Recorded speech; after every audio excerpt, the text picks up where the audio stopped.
pengertian otomatisasi perkantoran. Otomatisasi perkantoran adalah penggunaan peralatan elektronik yang tujuannya untuk mempromosikan komunikasi formal dan informal, terutama pertukaran informasi antara personel internal dan eksternal, guna meningkatkan produktivitas. Kemudian tujuan dari otomatisasi perkantoran. Yang pertama, untuk menggabungkan dan menerapkan teknologi. Yang kedua, memperbarui proses pelaksanaan kerja. Yang ketiga, meningkatkan produktivitas dan efisiensi kerja. Yang keempat, memungkinkan manajer untuk berkomunikasi dengan lebih baik satu sama lain. Yang kelima, komunikasi yang lebih baik dapat menghasilkan keputusan yang lebih cepat dan lebih baik. Manfaat otomatisasi kantor. Yang pertama, dapat menyelesaikan pekerjaan kantor lebih cepat. Yang kedua, mengurangi permintaan sejumlah besar karyawan. Yang ketiga, hanya membutuhkan sedikit ruang penyimpanan data. Dan yang keempat, data yang disimpan dapat diatur dengan baik. Jenis otomatisasi kantor. Yang pertama, word processing atau pemrosesan kata. Yang kedua, email. Yang ketiga, voicemail atau surat suara. Yang keempat, kalender elektronik. Yang kelima, konferensi audio. Yang keenam, konferensi video. Yang ketujuh, konferensi komputer.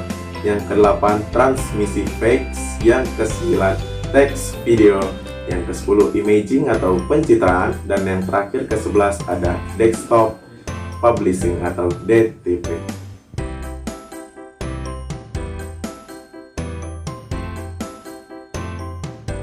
Berikutnya ada desktop publishing.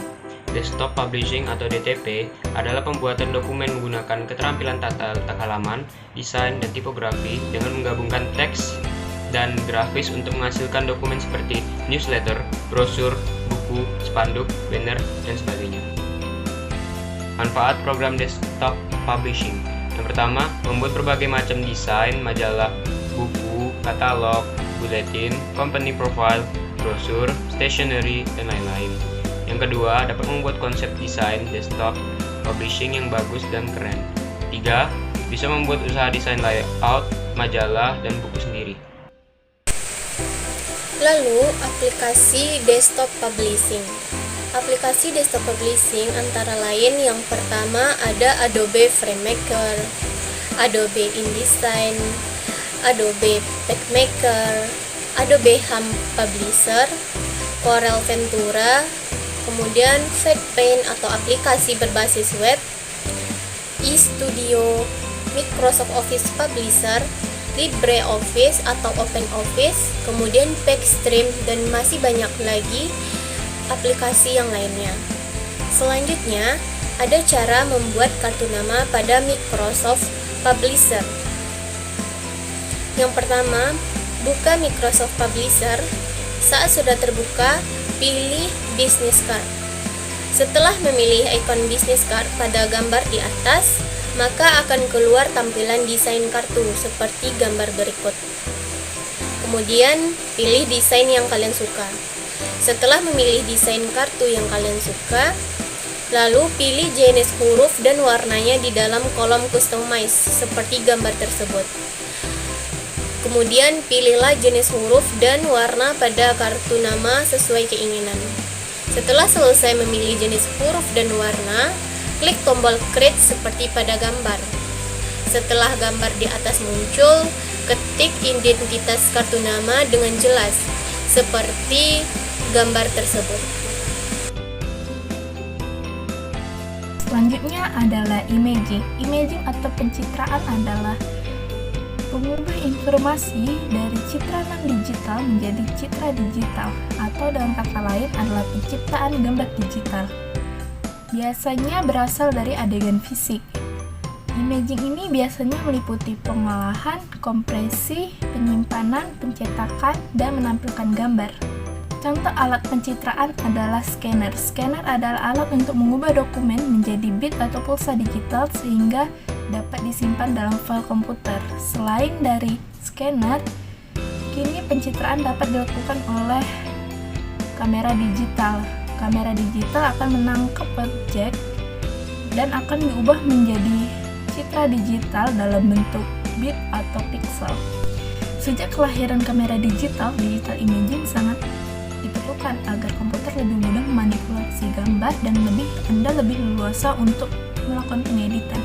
Beberapa jenis perangkat lunak yang perlu dimiliki untuk menciptakan digital imaging. Yang pertama adalah aplikasi untuk mengubah tata letak atau layout. Aplikasi ini untuk membuat brosur, pamflet, booklet, poster, dan kebutuhan publikasi lainnya. Fungsinya untuk mengatur penempatan teks atau gambar yang diambil dari aplikasi lain seperti Adobe Photoshop. Yang kedua adalah aplikasi pengolahan garis atau vektor. Aplikasi yang bernama lain Illustrator Program ini berfungsi untuk membuat gambar dalam bentuk garis titik putus-putus atau vektor berupa garis atau kombinasi garis yaitu garis lurus atau garis lengkung. Yang ketiga, aplikasi pengolah pixel atau gambar. Aplikasi ini biasanya untuk meretouch gambar alias memanipulasi gambar. Fiturnya sederhana tetapi banyak fungsinya, tak hanya untuk mengedit secara biasa tapi juga ke dalam bentuk vektor. Yang keempat, ada aplikasi pengolahan film atau video. Aplikasi ini tentunya untuk mengolah film atau video ke dalam bentuk berbagai format, termasuk untuk memberikan titel, teks, terjemahan, lirik, ataupun menambah efek-efek khusus seperti suara ledakan. Yang terakhir, ada aplikasi pengolah multimedia. Seperti namanya, tentunya aplikasi ini untuk mengolah multimedia untuk menjadi seperti CD ataupun DVD dalam berupa animasi dan sebagainya agar pesan yang disampaikan agar lebih interaktif